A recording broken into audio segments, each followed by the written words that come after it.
everyone. So I was getting a lot of questions on how I make my buttons.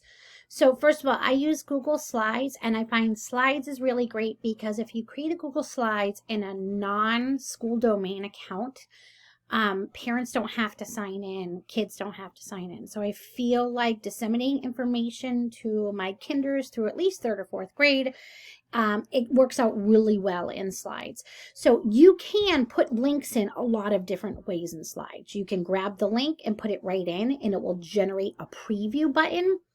I don't like that because I feel like the buttons are all different sizes, and it just gets, I don't like the way it visually looks. You could also do button down here, and that's great, except it's a line button.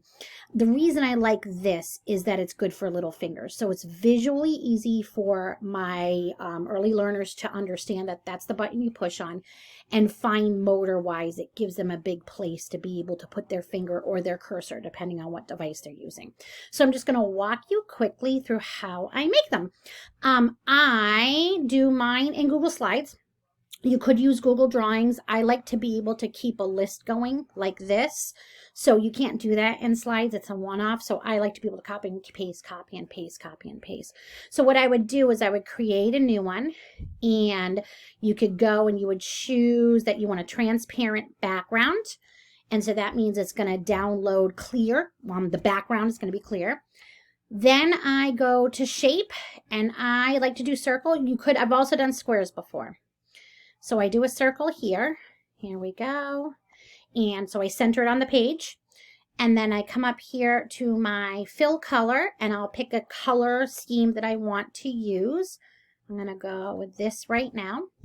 And then if you wanted to, you can make an edge to it. So you could say I want a black border, and I'm going to make it like 4-point, or even I like 8-point. It gives it a nice thing. You could even add a drop shadow if you wanted to. I'm going to come up here to my More button and do Format Options. And I'm going to come down here, Drop Shadow, and turn that on. And I'm weird. I have a specific one. I like my angle down here and my distance up here. And there we go. So now I've got my circle. So then 2 things. Here for icons, I use an add-on called Icons by Noun Project. I pay like $25 a year for it, $40 a year for it. It's really good. And so I can look for anything. I totally suggest this if you build a lot of stuff for kids. It's great for icons. So let's say I was going to add out like a breakout room one. So let's say I'm going to look for a lock.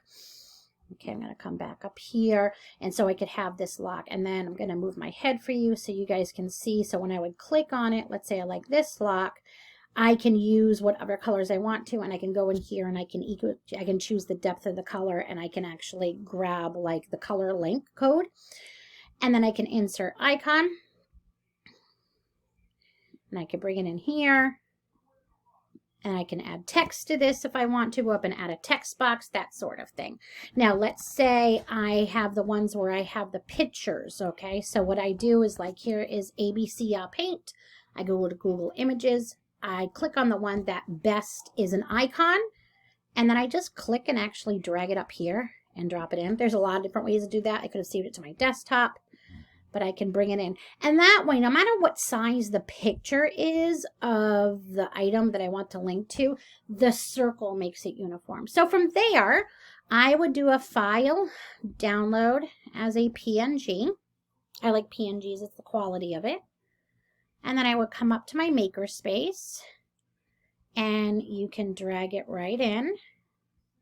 Of course, I'm having issues dragging right now. So I'm going to go like this. Instead of dragging, I'm going to go, actually, downloads. I'm going to pull it up. You should be able to drag it in. It's having a little issues with that right now.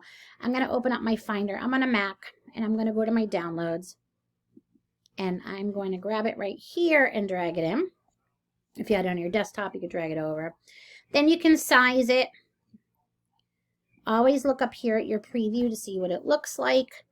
Because sometimes I make them and I think they're small, and then I look in preview and they're ginormous. And then from here you can link. So the nice thing is that they already have every single page you built in here. I have come into the habit of making my home page a launch page with buttons as well. So I have it up here, let's build, Kinders can't use that. They need Let's Build here. So I use my home page as my launch page. And so I would sit here and I would say, okay, make this one Let's Build. But you could also put a website link into there, and then you would apply, and then it would bring you right to the website. So that is how I create my buttons. I hope that was helpful. Bye.